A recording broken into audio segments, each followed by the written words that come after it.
Protest after protest. Summit after summit. Speech after speech. This has been the life of the exiled Belarusian opposition for over 2 years. Very nice to meet you. My name is Bahara. I'm from Iran International. The leader is an international figure, recognized by governments as the representative of the Belarusian people. We are prepared because we know that this moment of new uprising will come, and we have to be strong till that moment. This exiled opposition group is now well established and keeping the plight of the Belarusian people on the international agenda. But how did this organization, led by someone with no political experience, achieve so much?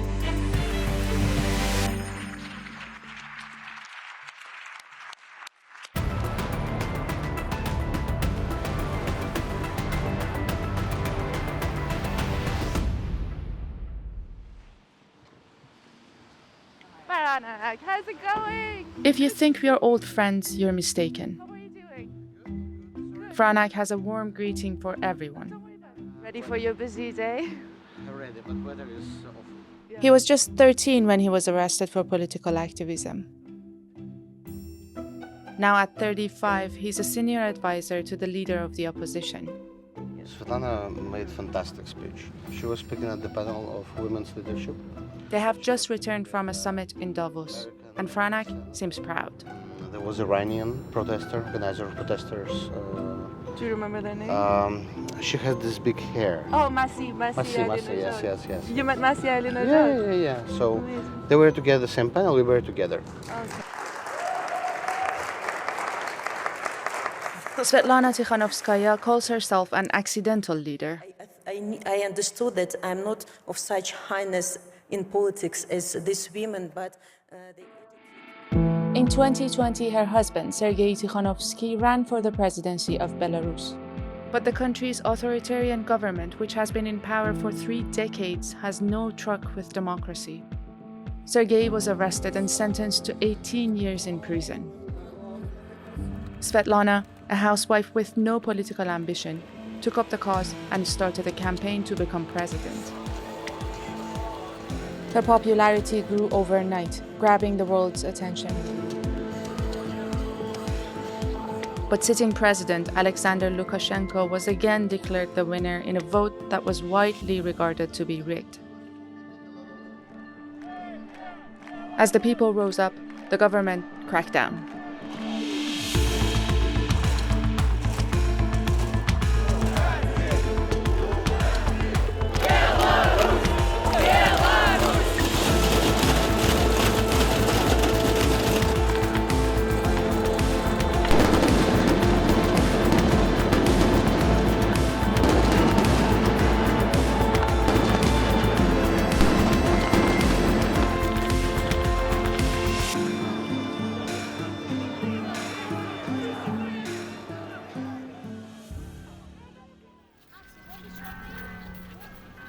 Tikhanovskaya and other opposition figures left the country and set up operations here in Lithuania. As soon as we get to the office, Franak gets busy with constant meetings and demands from the media. He barely has time to set up his phone before going live on TV, which can be challenging. It's Ukrainian TV marathon. So basically they make every day non-stop news in Ukrainian and Russian language, and they invite different speakers. So they make non-stop conversations. And I was speaking about the war, about the possibility of participation of the Belarus army in the war. Amidst all the hustle and bustle, I catch Svetlana as she finishes a meeting. She seems shy, but still stays connected to the people. Like this old friend and political activist who was recently released from prison in Belarus. Of course, the strength of people gives strength to me. You understand that one person can't do everything, even can't do a lot. And but as I feel every day the support of people, and I understand that people gave me, trust me to represent them. Up until 3 years ago, you were not involved in politics at all. Tell me more about this transformation and how it impacted you at a personal level. Actually, I was ordinary person who didn't pay much attention to politics in our country because we were frightened by the regime and people disappeared in our country. So we lived in our small family, small lives. I have never interested in international politics. So, but when it was time for me to make decision for to go instead of my husband, to show my love first of all to him, and then it grew to something bigger. Lack of experience does not impede Svetlana's growing international legitimacy. In a few days that I've been here, an American delegation showed up to discuss further cooperation. Such meetings are the lifeblood of Tikhanovskaya's work. So when she goes to meet some, she brings all the proposals from different initiatives, from Coordination Council, from the government, from cultural initiatives. So she's basically the leader, manager, mediator. She's a voice of all those who didn't have this voice. Let's talk about the structure of your organization. You've given me a list of different groups and offices that you work with, and there's about 12, 13 of them working both in Vilnius and Warsaw, which is Poland. Can you explain to me how it works? Because it seems like a very large operation. So first, the office of Svetlana Tikhanovskaya appeared, which helps her to manage her duties as the national leader. Then Coordination Council was created. Idea was to attract opinion makers, stakeholders, influencers, intelligentsia people, just to be representative enough to show to regime that we are majority and we are ready to dialogue for negotiations. And after war has started, many things have changed, and Svetlana felt that it's a moment to create sort of government in exile. And then the cabinet was created. These 3 central departments work with many other entities. The cabinet has 7 representatives whose functions are similar to government ministries.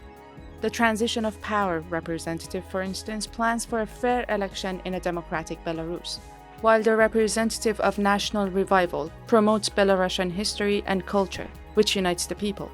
The structure is dynamic and changes based on international events.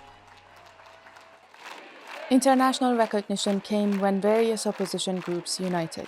Svetlana's view on power helped bringing them together.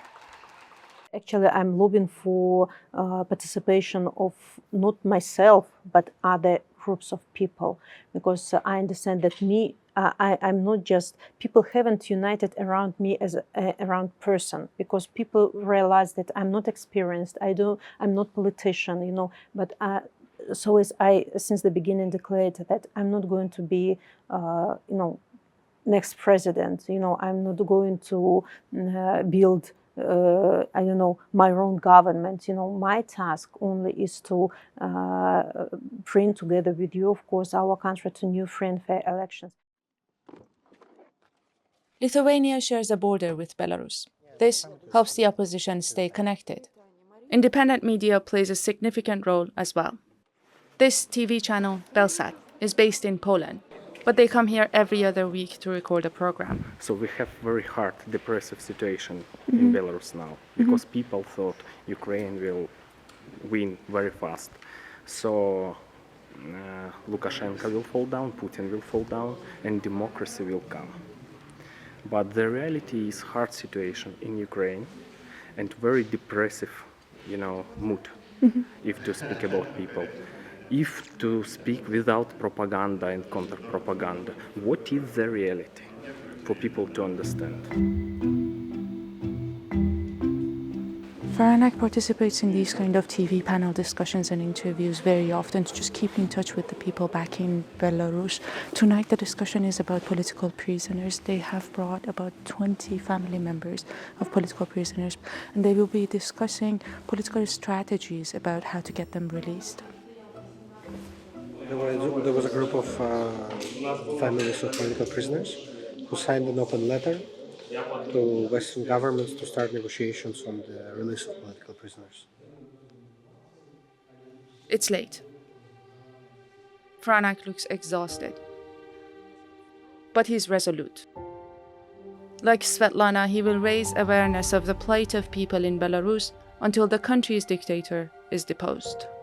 Because it's very difficult and exhausting, processes that are going on, and sometimes you really want to give up because you can't endure this anymore. But you understand that people believed in you, and you can't betray everything you started together with your people. You understand that you are not alone, that you have this legitimacy, and this legitimacy gives you right to speak on behalf of people in the international arena.